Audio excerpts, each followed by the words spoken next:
Hi, this is Sive Morten with the daily update on EuroFX. I post my exclusive market overviews with the key political and economical events, charts and important levels on the ForexPeaceArmy.com forums weekly. This short video is a response to rapidly changing situation on the currency markets and should help you to stay on top of the game and be profitable. I suggest you to visit ForexPeaceArmy.com forum and read my analysis for the week before watching this daily video. Welcome back, everybody. So let's have a look again on the euro currency. As usual, we have prepared our report, and this week finally we have more economical information rather than political, and we could stay focused on the recent data that's coming from the Fed, retail sales that we've got, some big statements from the Fed representatives, and other important things. Also, the big number, actually different indicators have got updates, which makes us better to see overall situation in the United States. That's more evident, it's becoming worse. Together with the rising inflation, or at least inflationary expectations, and deteriorating, especially in the small business activity, sentiment is dropping, and other stuff. So the situation becoming really tough. And we suspect that, and see actually, that this is one of the major driving factors. So from the one point of view, we see the deterioration of the statistics of the overall performance of the United States economy in whatever indicator you will take. Inflationary expectation, deficit, budget, gross domestic product growth, even government authorities, Fed, is cutting the forecasts for the gross domestic product growth, rising forecast for the inflation, and so on. Second factor, big factor, is an uncertainty of the Donald Trump policy. Currently, it looks like like the elephant in a porcelain store. So crush everything, but where they are going, what they would like to achieve, it's totally uncertain. Together with some questions concerning the spending of the new defense spending in Europe, it's unclear how they will spend this money because they do not have the capacity to produce all this defense military ammunition that they need. In taking into consideration the really outstanding bureaucracy in the European Union, it's also a lot of questions exist around this moment. All this stands together, putting the shadow on the perspective of this rally that we have on the euro. I'm not objecting that it may reach the 110, 111, 112 area by the existing momentum, so some continuation we could get.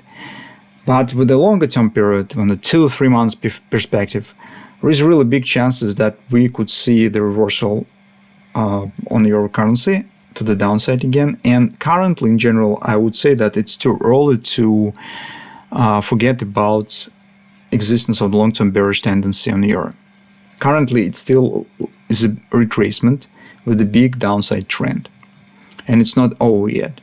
In April, price of the euro will start to flirt with the monthly MACD indicator, and it might be lots of big patterns that we could get as soon as the April will begin, especially as Donald Trump announced on the 2nd of the April, the big tariffs will be imposed finally.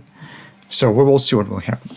So meantime, with the current week, coming week, and the next week probably, we will go with the momentum and the pace that we have. Meantime, you could see that finally euro starts showing the pullback that we were watching for and were preparing, but haven't got it on the next week, on last week, only on Friday, and on Thursday we will start getting something. So as you know, on the weekly chart we have bearish stretch pattern. It suggests deeper retracement. On the daily chart, trend already turns bearish. Market for now still stands inside of this consolidation, but on Friday we have explained in details why bearish market has to go down right now. If we get any upside bounce back inside this area, it means that the bearish setup probably will fail and will not work. So market has to keep going lower. We have no barriers, and we have the pattern on intraday charts. On the next week, we see the combination of the support levels. First is 106.86, the Fib level, and our soul stands 107.30, 35. So it means that on average, somewhere around 107, we could suggest some floor for a coming week. So that's probably will be some minimum level that we're considering as a target. That we could make, that we could estimate here on the daily chart. On the 4-hour time frame chart, we have the double top, and that particular why it restricts for EUR any reasonable any significant pullback here. It's because when you have the double top in place, it's quite unnatural for the market showing any back action deep inside of the range of the double top. This is just not normal, which means that if this will happen and you see the significant upward bounce, it means that it's not the bearish context, not bearish pattern, but more consolidation for possible upward breakout. But for now, things that we said on Friday actually is working. So no big upward action has happened. Market dropped below the neckline and stands here, which is important. The classical target of this pattern suggests drop to the 107 area, which is perfectly agrees with the daily support, right, that we have discussed. So from that standpoint, everything stands great. So those of you who have taken shorts position already have it, you probably could keep them. Just don't forget control the risk and move the stops. If you still would like to take the short position, as also we talked about this on Friday, you will have to take some compromise in the decision, because you can't place stop above this area, whereas actually true invalidation point stands for this pattern. In this case, you will get the risk-reward ratio below the 1. So it will not be as attractive. So you will have to place the stop somewhere at the points that unfortunately is not invalidation point, but you still will have the point to protect the risk, protect your position. And by the first glance, it seems that 108.60 top right here, it's more or less suitable for that. It keeps risk-reward in a good shape. At the same time, it will give you some protection if markets somehow start returning back and inside of the range of the double top, which would like to escape. So this some compromise exists here. If this more or less suitable to you and well, it's acceptable, then you could try to do this.